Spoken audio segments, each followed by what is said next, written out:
Top of the morning to you. In today's episode, we're going to head to the United Kingdom on a gorgeous London day, nestled right next to Box Park, close to the Jewish East End bagel shops of Brick Lane, and really right next door to one of my favorite cafes in the area. Boundary Bar and Brasserie, Shoreditch House, is located in East London's historic Tea Building, known for its rooftop pool and, unfortunately, one too many pretend creatives. Here, we talk to a storyteller, creative, copywriter, and spoken word artist Haroon Kahn.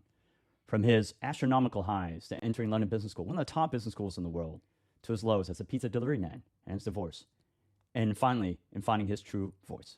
This is one of the most intimate episodes I've ever taped, where Haroon started talking about his journey first, which allowed me to open up and talk about my personal struggles and my journey up to date. I hope you enjoy this episode. For way of introduction, Haroon is London Business School 2012. Did we do TED together? I think we did a few things together, or we never just intersected. We just intersected, yeah. And then you were looking at startups. And I think I'll just say this. You've had a lot of ups, you've had a lot of downs. Feels like there's been a lot more downs, but the ups are now starting to hit. Yeah. As one of my friends Go ahead. like to say, sometimes slow cooked just tastes best. It does. And I think he has a show called Speakeasy. I'm really, I haven't, honestly, I actually haven't seen it, but I like the title and the name. And I think most importantly, I'm just really happy that you found your voice, right? Like I said today. Yeah, no, it's, trust me, I'm very relieved too, because I feel like, not even like my voice, but in general, I feel like I've been searching, and I'm starting to find my voice, myself, the things that I really love and make my sort of heart sing and sort of set it on fire. But tell us a little bit more about your show. Tell us about what you're actually doing, the books that you're writing. Sure. So to give some sort of context, I think one of the most life-changing things that happened to me growing up was around about 17. Someone played me My Philosophy by Boogie Down Productions and KRS-One. I've been hearing stuff like Tupac and Biggie in the big 90s, but 1998, 97, someone played me that. I was hooked. I was in Pakistan. Right. Born and raised here in the UK. I moved back to Pakistan in 98. Bought myself my first hip-hop album by Gangstar, who an incredible hip-hop group. And I just fell in love with creativity. Right. I'd spent a lot of time writing, rapping in like the lunch room at college and stuff. And university, I was a journalist, interviewed a lot of my musical heroes. Right.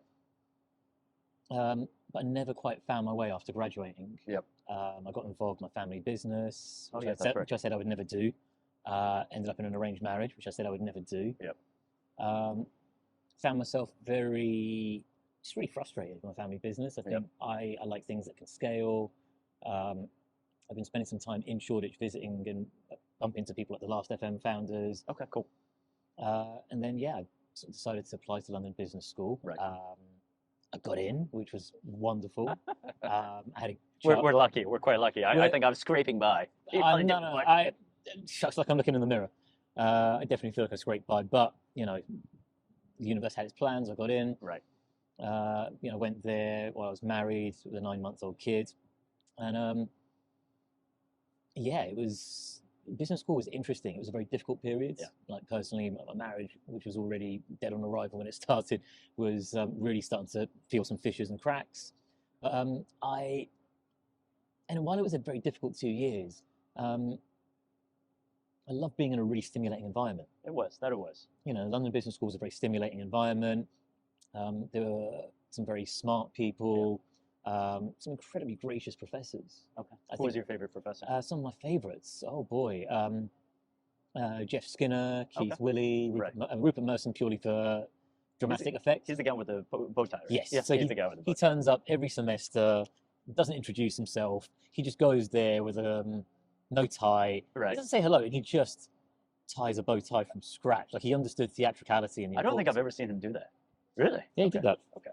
But then were you coming from a family office? I would say a family business background. Yeah, so it's a retail business, retail property. Did you feel kind of out of place as well? Because you had the management consultants, you had the bankers. Completely. I felt very out of place. I think I'd already been not succeeding in certain things, or I was sort of trying to figure out my way. Right. I had a massive amount of imposter syndrome at business school. Yeah, I can see that. Because I had it as well. Yeah. How did I get I think I was very fortunate. I caught the attention of Hussein Kanji right? Okay. when I was an admit.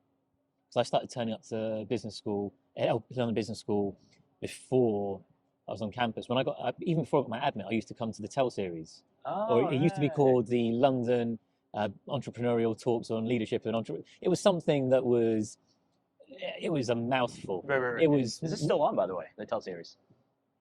In some shape or form. It is in some Right, shape or right. form. Okay, It's okay. not quite as regular as what it was in my day. Got it. Okay. It's a bit more sporadic, but it's still there, which is Okay, really great. Cool. That's cool. And yeah, Hussein sort of approached me and he's like, look, I mean, he makes no bone about it. He's like, look, I hate management consultants. I hate managers. I hate business school students. None of them want to do shit. They He's just a hater, though. he hates everyone. Yeah, He hates everyone equally.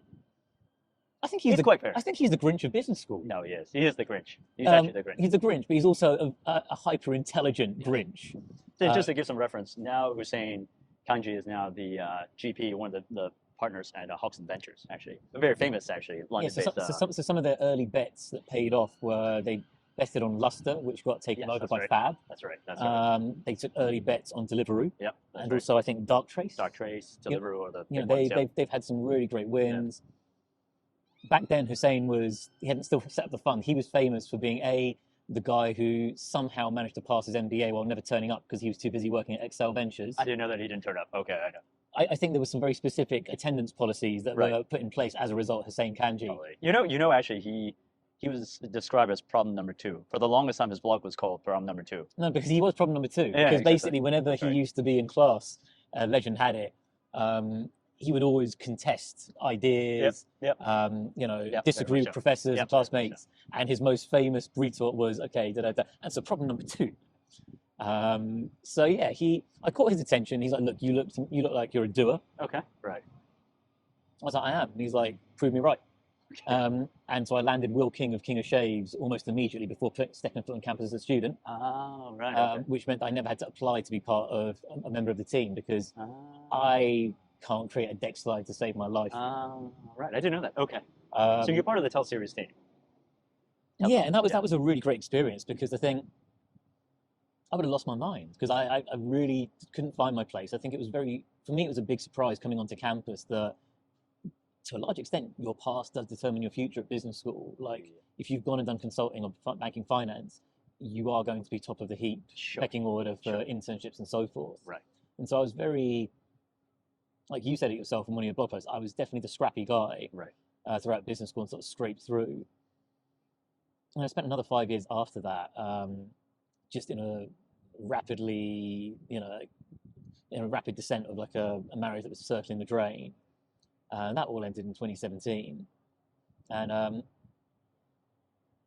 basically found myself back in my old sort of love of writing and performing from my late teens and early 20s. Right. And then I think there was a 3-year journey of getting back into writing and performing. That was also the time that my divorce was happening because it was very protracted and there were a lot of legal issues. And I think at the beginning of 2020, I was just hitting this turning point of like, I found my feet. Right. And the pandemic happened, and I think one of my closest friends, elder brother, mentor, hip hop artist called Ty, who's a Mercury Prize nominated artist and was a frequent collaborator with De La Soul. He got COVID and passed away, and that was a huge personal blow. And then I lost also my closest uncle, who was like a father figure to me. My mother's brother, so we call that in Pakistani culture mamu, which is your maternal uncle. Got it. So we actually have specific names for maternal, paternal, even elder paternal, younger paternal. There's a specificity with all these various names that makes the relationships in Spanish look pretty simple. Right. But at least you're clear. There's so much clarity for someone who's autistic. Yeah. And I also got diagnosed with autism and ADHD during the pandemic. Oh, is that right? Oh, you know before? I didn't. I really, really didn't. Did you suspect? I knew something wasn't right because I was hyper intelligent. I knew I was very intelligent. But I struggled. Like I got fired from most of my jobs post LBS. But yeah, during the pandemic, there were some struggles. I found my way. I started making beats. I started DJing. So I started making music as well. I had a plan for a podcast for ages. And yeah, I recorded the first season during the pandemic in 2021. Again, imposter syndrome, personal challenges. I just sat on the footage until the beginning of this year. Oh, just a few months back.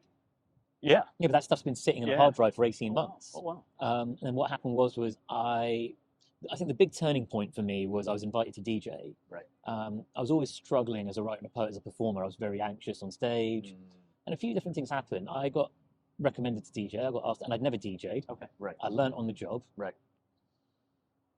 While my technical skills were not brilliant, Right. that's something I'm rectifying now. I'm actually investing in workshops with some reputable DJs, and Yeah. already seen some great gains in just my technical skills, in blending, mixing, and the stuff that makes a set interesting.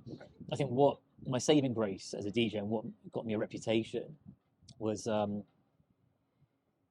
I'm basically someone who, especially since 1998, although I loved music as a kid, Right. but since 1998, I have just religiously been listening to music, collecting music, and I wouldn't say I have encyclopedic knowledge, but I know good shit. And so, there I am, sort of approaching 40, DJing for people in their 20s, and they don't know who the hell the artist Yeah, is, yep. but if it's good, Right. it will move a person's body and spirit.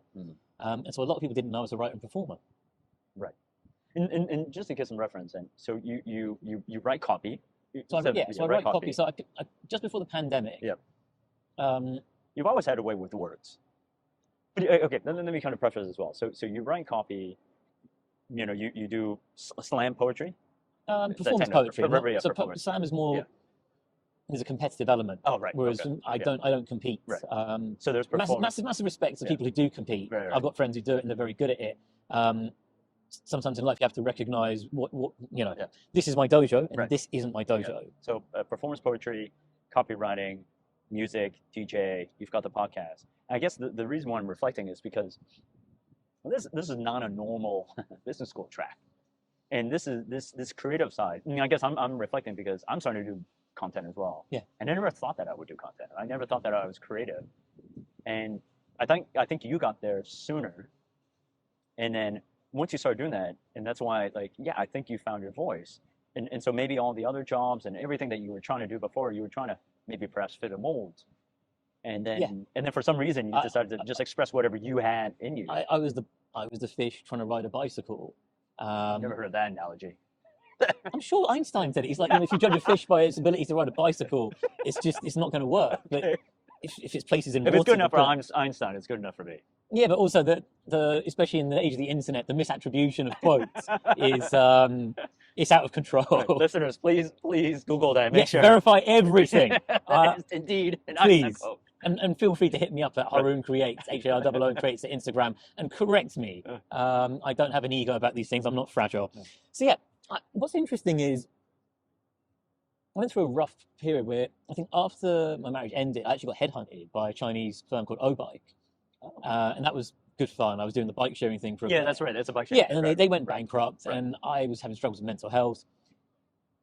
I can be open about it. I spent 15 months working for below living wage delivering pizzas. I was living off £700 a month, paying £425 a month for a box room. And I lived off of eggs, raw porridge. They used to call me Quakers at Pizza Hut in the delivery room because I reached a point where I was like, if I keep eating all the free pizza and brownies and ice cream that was offered, because there was no stock control in the branch I was working at. So that was humbling. Again, you went to one of the top business schools in the world, and you go down to that. Did you feel you kind of had to do it?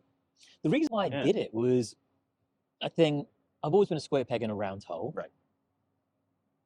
I already had I had to get out of a flat that I was in and go into, being in my late 30s in a flat share. I realized my mental health wasn't great. I had two priorities. I needed to stay in London, stay near to my daughter, who's living with my ex-wife. I knew I finally found a creative community, and I could not, I had family who said, don't work for a couple of years, go live home with your parents. For anyone who's watching who knows who my parents are, or what they're like, I would literally rather drive a rusty spike through each one of my testicles simultaneously or sequentially, whichever one works. Right. Yeah, one at a time. I think is slightly more painful, but anyway. Yeah, I'm trying to figure out is that logic? No. So in some ways they're trying to say reset. Your friends and family are saying reset. You maybe have found a place, but cut your costs the absolute minimum by staying with your parents, and yeah, reset basically. Yeah, but the thing is, my parents, I mean, for the first time in decades ever, I never thought it'd happen. My parents have now moved to West London because my sister's a single parent, and they're there to sort of help her out, and they sort of support each other. Prior to that, I lived in Hampshire, and I hated living in Hampshire. I hated, most of my life is defined by trying to get out of there and move to London. I have always known my entire life that London was the answer. Like, I would literally sit in Hampshire, look into the horizon like Luke Skywalker on Tatooine, and I just knew out there is the answer. And so, despite the many, many challenges, and working at Pizza Hut was wild. There was a lot of physical violence in the kitchen and threats. And it was in Camberwell, which was a place that was definitely known for knives and guns. There was actually a drive-by shooting on one delivery I made in a neighbourhood in Brixton, which had technically been blacklisted, but somehow someone lifted the blacklist on my shift. And when the guns went off, this old lady pulled me into her flat. She's like, "Son, come in," because I just thought it was just someone's moped backfiring. She's like, "No, son, that's someone's unloading something." What? Okay, all right. Life's interesting. Hopefully one day, you can I'll write a screenplay about this. Yeah, or give a big gift to the London Invisible and say, and then in your speech, you can say I went from nothing, Pizza Hut delivery. The reason why I said reset is because when I started my journey after London Business School, I actually did the same thing. So it was my wife and I, whilst everybody was going to banking and everything, I had a banking offer from Nomura. I remember. Yeah, I declined it, and I'm grateful. And I think many people are grateful you declined it. Yeah, I think so. I'm kind of grateful, but it's only the world's because a better place. Yeah, I've emerged.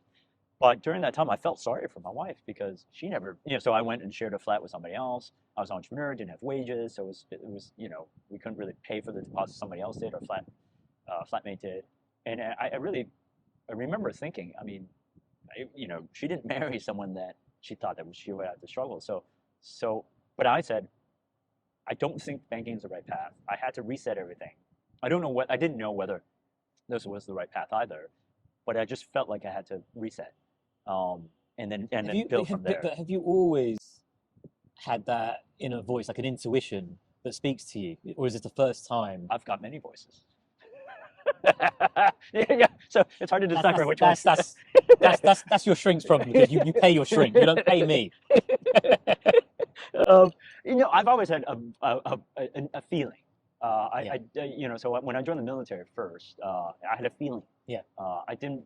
So I've always had a feeling. I've always kind of leaned into that feeling. Yeah. And you really nicely can describe me as the David Bowie of business. I still don't know what that means, but it is. It's always been. I think your fearlessness in reinvention.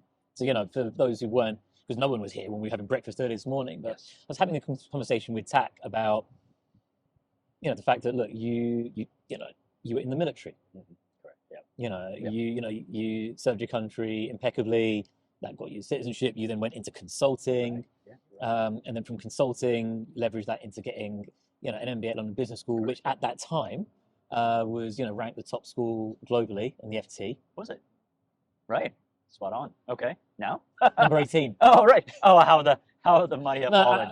Apparently the FT has shifted its ranking criteria. Apparently Wharton's not even in the top 100. Oh, okay. All right. There's some idiosyncrasies. Got it. Okay. To what is now being measured and what's being weighted a certain way. Right. I mean, this is the thing. It's all a game, and they changed the game because they want people to play a new game, and someone else is going to become. Some other MBA program put a little bit more money and sponsor something. I'm a little bit more wise to the world as I'm now diagnosed with autism, and a therapist is like, you need to learn cynicism, Haroon, because otherwise people are gonna, this horrible things will get done to you. But so you went to business school, had that safe offer from Nomura, but you went in, you were an operator with the Travelist, with one of your classmates. Yeah, that's right. Wow, you've got a good memory. Didn't work out, and then you ended up.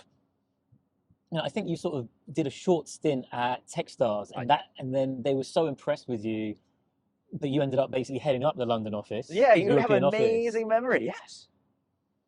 And then I remember for you it was like, okay, it's time to get out of London. You moved back east to Asia because you're starting a family, and then back then you were making these bets on AI. Yes. Which seem so prophetic and prescient now that we're sort of looking back. And so for me, in the same way that David Bowie would act, he would do music. Within music, he was Ziggy Stardust.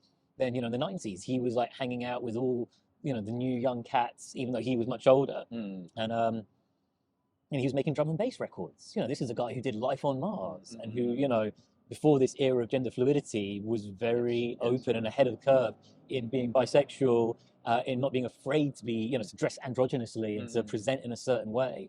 And then also, as when the internet was like at the very early stages of like the early 90s, he said a lot of things about how it's going to be the best and the worst thing that we've ever known. And I think it's just going to be mind blowing. And people are like, it's a fad, it's a fad. And I think you've always been very good at sort of having an eye and a foot in the present, but sort of one slightly on the horizon, and somehow managing to sort of juggle the two is my thing that I've noticed over the last kind of 13 years. Yeah. And so, the David Bowie, I think it makes a bit more sense than when I just said it, because this morning you were just like, look, it sounds really fucking cool, so I'm going to put it on my Twitter. Yeah, it's like a strap line. Yeah, and I was waiting to see whether like anyone would like interpret it for me. No, I'll do it for you because I'm the one who No, I know. No, but others can.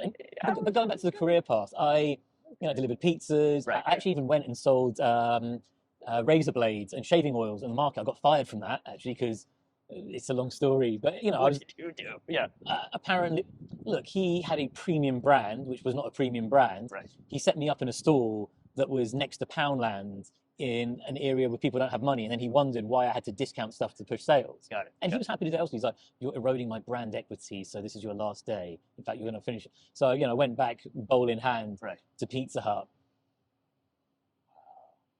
and I was like, "Yeah, I want my job back." So that was also very humbling. Yeah, I'm sure. And I remember when I left, they told me, "You'll be back. You'll be back." And I went and I worked at another startup, which is defunct now. Okay. And that was the last proper job I did. I worked for a wonderful founder called Megha Prakash. Don't know. And she works in VC now, and it was a really cool startup called Earth Miles. They were solving a really interesting problem. Right. Okay, cool. I think that was the time when it became very apparent to me that I was autistic and I did have ADHD, and that I could not cope being in another office. So I quit after 6 months.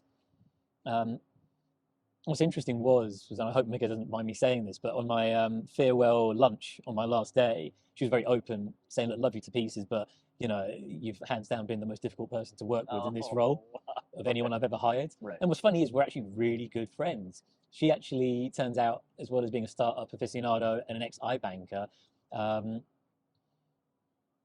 she is a poetry lover and aspiring writer herself. So she, during lockdown, set up a Zoom group of all her like university friends, and I was the only outsider allowed in. Okay. So it was a whole bunch of Indians and diaspora, and then a British Pakistani. And we during quarantine we just did poetry, and we become really good friends. I think that was another interesting example of like, if I go and be myself, I will bond with people. It's just the dynamics that probably aren't right. And so after that, I really had a decision to make, which was working for below living wage doesn't work. Even compromising and going from very senior positions to mid-level positions isn't working. And I failed to come home from a day's work and switch into artist mode. So what can I do? And I'd actually contemplated getting into copyright before I went to that startup. Okay. But I was running out. They stopped giving shifts at Pizza Hut. Right. So I got asked for an interview. I went there, but then I leaned into copywriting again. Okay. Right. Because I figured, how can I leverage a skill set, and how can I go from work-life balance where this is my work and paying bills and artists to actually just building a life, something that's integrated. Right. So, for example, 2 of the top direct response copywriters on the planet are setting up a copywriting festival this year called Fix Fest. Okay, cool. So check out Glenn Fisher and Nick O'Connor on LinkedIn if you're watching. They're great guys, and they cut their teeth at Agora Publishing. That's one of the great financial publishers. And they're responsible for like hundreds of millions in generated sales with their direct response copy. Right. I found a little bit of a community with them. That's cool. Again, what's interesting is they're putting on this festival, but it's going to be a celebration of other things that are adjacent. Right. They said it's going to be poetry and music, and I was like, I've got a book coming out. I want to come. And they're like, yeah, come. So when you started copywriting and started going into this community, did you get the vibes? You're like, hey, this is kind of where I belong. Not to begin with, because the things I leaned into it, and then the pandemic happened. And I'll be honest, I struggled for the first couple of years. So 2020, 2021 were not fun years as a copywriter. Okay. Like I scraped by. Even 2023, I've kind of scraped by. I've done a bit better. And I think this in 2022 and then 2023 is my year where I'm like, I'm okay to own the identity. And before I was worried that if I say I'm a copywriter, then that means I'm not an artist. Whereas now I've realized actually there's an integrated identity where I can do all these things. And again, shout out to Farhan Lalji, one of our friends, and also a very talented sort of LBS graduate in the startup and investment space. Yeah, let me into that a little bit because it's unusual. If you had told me you're a copywriter and an artist, I actually think it makes a lot of sense. I mean, you write poetry, you have a way with words, so you use those words to commercialize it. But the thing is, a lot of my creative writing friends hate writing commercially. They don't like it. But the thing is, if you look at great writers like Stephen Pressfield, who wrote The Legend of Bag of Ants, which was the movie that Matt Damon, and then he went on to write incredible pieces of non-fiction which focus on creativity, not just for artists but for entrepreneurs as well. And he talks more about overcoming resistance and about doing the work. And he, my ADHD! I've just lost my train of thought. About what was I saying? You were saying the Bag of Ants author. You were trying to drive towards it. There are similarities. Yeah, no. So he was a copywriter, right? I mean, he had to make certain choices where he was getting promoted, right? And he had to walk away and do the writing. But he also did stuff like, he drove trucks. Like he did a lot of manual labor. So after my undergrad, I wanted to try and work within TV and film. So I did a lot of like below minimum wage, 0-hour contract jobs in my early 20s, where I was basically making meals for very rude BBC producers and editors who would shout, swear, be abused. It was just that's the way the industry was. You couldn't get away with it now in a post-Me Too era where abuse is not as tolerated. Going back to where I am now, it just made sense and that's what Farhan said to me. He's like, you bring your unified self. And even now this year, I'm starting to come out and sort of do it. I'm still struggling on LinkedIn how to bring myself there, because there's a lot of different schools of thought that are just like, just be you, which I'm veering towards. Because other people are like, no, be focused, just be one thing, signal amongst the noise. I think I'm probably going through a more protracted learning curve on LinkedIn, which I think is a great place to build a personal brand. But I'm going through a learning curve of realizing that what works for others isn't going to work for me. In the same way, I had to learn as an artist, even as a father, and that's a big thing as someone who's divorced and got a child who is queer and neurodivergent and living, I won't disclose the location, but somewhere else abroad, where it's not safe necessarily for people like that. I'm just realizing I've got to, if I'm just myself, things will work out. I haven't mastered it on LinkedIn, and some of it is fear. I'm still prone to it, but I think my podcast will be, I think it might just be the thing that tips me over, rather than trying to sound like an expert on copyright, which, I just can't sound credible doing it. I've got to find a way to, present myself as a problem solver in that space. So if it were me, like I think they're, again, but I don't know your profession very well, I would think they're quite related. And oftentimes it's really how, let's see, you have two different, the way I see it, it's like pitching. The way I see it is like you've got two different kind of concepts. Which kind of pitching? Because I'm autistic, I'm wondering, is this baseball or is this selling? Yes, sorry, selling. Not the baseball pitch. And then you've got two like incongruent subjects. And if you maybe take one level to try to unite them, if that doesn't work, you go one level higher. You go one level higher until it encapsulates both, right? So if I say, okay, so artists, performance words, and then performance poetry and copywriting, it's something to do with mastery of words, mastery of the spoken word. Maybe not mastery, but it's communication. What's interesting is, so going back to the way the path is sort of going, I've got many interests. I love theatre now, which I didn't before because not that I didn't like it. I love screenwriting. I'd like to get into that one day. I think I'm learning. What I love about business school is the way it teaches you an analytical and strategic mindset. So for me, there's a lot of different places. I think as someone with ADHD, I operate best pulling in different things. Right. That works better. Like I struggled for years to read more than a book or two a year. Right. Because I'd read one sequentially. Right.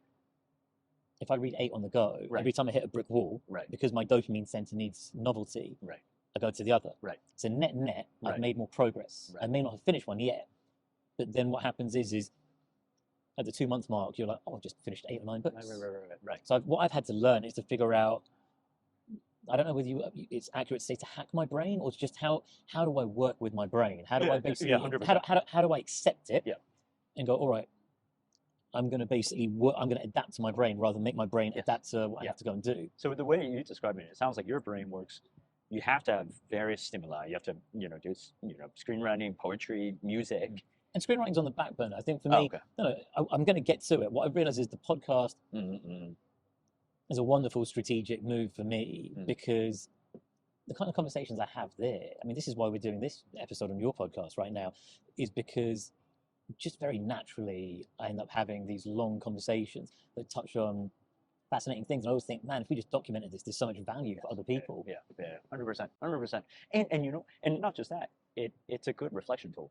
That's actually one of the reasons why I do my podcast, is because it allows me. It's a reflection tool. It's a reflection on myself, hopefully a reflection on yourself, and then reflection on the truth. And I can only do it through a conversation, right? I don't know. Maybe if I wrote. But also, Yeah, what's interesting is Seth Godin said that podcasts are one of the best ways to scale relationships. Oh yeah. Because I think increasingly in a world where we're going to see more automation and more things, it's the human element. Relationships, I think, are very important. And I think what we're seeing with things like podcasting and everything else is, I think media in general, I think people are craving authenticity. And I think if you're honest and genuine, like I can honestly tell you that every person I've had on my podcast and the people I aspire to get on are people I admire and I have a deep curiosity about. There's just so many benefits to podcasts. And I think what we're seeing with podcasting is we're just seeing a continued affirmation of who was the thinker who talked about the long tail? Chris Anderson. Yes, TED Talk guy. Yes. I'm not sure if it's the TED Talk guy or a different Chris Anderson, but yeah, the long right. tail. Yeah. What we're looking at now is people are not digging on mass media as much. Yes, 100%. We see it in the proliferation of things like Disney Plus, where people want choice and variety. We're seeing it with iTunes cracked it wide open, and now Spotify have basically jumped in. I think are making their impact felt. Yes. With podcasts. Yeah. So going back to just the way that sort of the path has unfolded, I got into copywriting. I personally felt that it was a great thing to get into because I was like, you know what? I'll get paid to sharpen my axe. Right. Because I looked at it and I was like, look, I've done so many. I think the benefit is being someone who approaches 40s, who's done so many things that he's absolutely hated, and that they a lot of things hurt my soul that I did. And because as an autistic person, you have very, very heightened senses. So, for example, my daughter, her heightened senses are touch and taste. So my daughter will just eat the same thing every day because many things don't agree with her. She would rather die than let you hug her, which is difficult. I'm actually very tactile. My most heightened sensory issue is my emotions. I feel very deeply. And that's what helps me write and then also create music and figure out, like, I'll look at a crowd and I might have an idea what I was going to play. And I'll be like, right, I'm taking a big red line through that shit. We're going to play something different. Like I was DJing at a party that was like a joint celebration of my birthday and a couple of other creators. I had no idea I was going to put Jackson 5 ABC on. I wanted to play Jackie Wilson's My Love Keeps Taking You Higher. But I had to kind of just park my ego and go, no. So I can feel these things. And also I have a lot, especially since I got long COVID, a lot of issues with light and sound. Got it. It's massively a struggle being out. I've had to order some new earplugs because I lost my old ones because I'm very forgetful. There's a lot of noise. I'm able to block it out because I'm able to hyper focus because we're engaged in this conversation.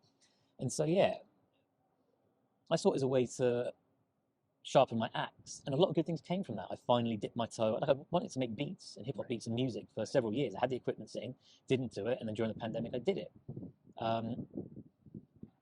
I wrote, and also what I found is because I'm working on my first book, Love Takes Shape, which is my first collection of poetry. It's really documenting the journey of like going from someone very hurt, very upset, marriage failing, and feeling very failed by family. Like for me, my divorce was not a divorce just from a spouse; it was a divorce from culture, family, a way of being, and just completely starting from scratch. Because I remember I was almost 36, and I just looked while I was still married, and I was like, if the next 35 years even vaguely resemble the first 35, am I going to be happy? Right. And I was like, hell no. No. It was a hell no. Right. Sorry to laugh at you. No, you can laugh. It's funny. My sister, who was going through her own divorce at the time, she was like, are you having a midlife crisis, Haroon? I was like, how can you say that going through what you're going through? Right. Yeah, my sister's a wonderful person who deserves far better than what she got, and maybe she finds happiness. Sure. Yeah, so Love Takes Shape. It started off as being called Press Play to Let the Movie Begin, and I couldn't figure out. It was a great title. It's not bad. Yeah, no, but the content didn't match. Yeah, sure. But the opening poem is actually called Press Play to Let the Movie Begin. Okay. And what I've found is, as I've worked with my editor and I've been redrafting, Okay. my time as a copywriter has made me really fine-tuned in cutting the fat and the flab. Okay. Cool. And so it's been. That's really cool. So for me, Yeah. it's like, have you ever seen The Wire? No, but yes, Idris is. So there's a character in there called Lester Freeman, and he just says all the pieces fit together eventually. Right. And so for me, it's just the pieces have come together. And I think for me, DJing really helped me just be comfortable in my body. I found a place in the creative because I struggled to get recognized as a performer. And then interestingly, I came across an autistic theatre troupe. Okay. And I spent weeks rehearsing for a showcase where I was the only poet. They were doing monologues, plays. And I was still dealing with depression. It was, on a Saturday morning in London, it's cold and it's fucking grey. It's not nice. And and by the way, this usually doesn't. The sun doesn't happen here in London. No, this is rarer than extracting blood from a stone or steaming piles of shit out of a wooden rocking horse. It does not happen. Yeah. And then there's a pool behind us, and literally it's full on a Monday. Like, because when the sun comes down in London, everyone comes out to get their sunshine. And it's crazy in London. Just there's so much skin being exposed right now. Just soak up every ounce. You think you're at an adult film convention right now, but we're not. Yeah. FYI. Every ounce of sun is trying to be soaked up right now by the people of London. But the theatre troupe basically it made me really comfortable in my body performing. Yes. Right. And I remember showing footage to some of my creative friends, and they're like, "I'm liking the new iteration." Well, they said the new wave of Haroon, but you could translate it as iteration. They're like liking it. Haroon 2.0. Yeah, and I was starting to take it on stage. People were like, "Oh, there's been something different." Oh, good. Yeah, there is something different about you. Well, I feel it. it. I know. I mean, it's nice that you notice it, but at the same time, it's like I'm at a stage where if you hadn't validated it, I'd be like, it's cool. I could walk away knowing I feel it. There's that bounce in the step. I'm not afraid to just dance, sing, rap along on the tube platform, hop and skip like a little kid, because I feel like one, in the best possible way. And so that led to my very first headline. I did a headline gig in August, and I think it should be on my YouTube channel at Haroon Creates soon, by the time this hits. I've yet to see anything on the open mic poetry scene in London where 100 people in a room, every single one of them got on their feet and gave me a standing ovation. Wow. It was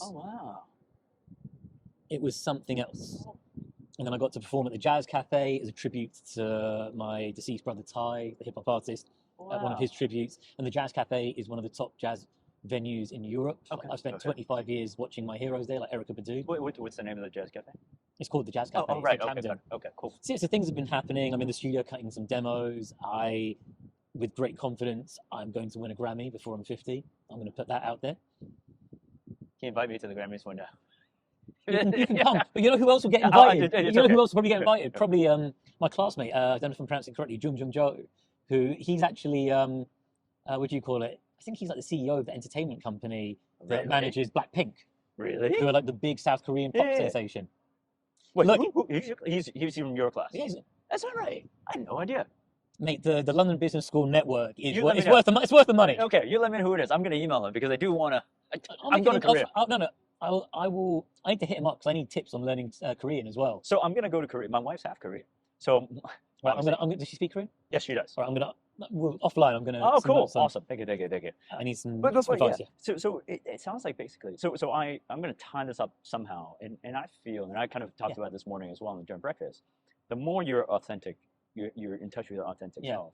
The more, I mean, it's kind of the chicken or the egg, but the more you discover yourself, the more things get attracted to you, right? And then you see other things, you validate more of yourself, and then you get things more. But it creates connection. I mean, don't get me wrong. It's a lovely byproduct that we're doing a podcast, but even if we didn't, and our adventure was just traipsing around in Brick Lane, I found that authenticity creates connection. 100%.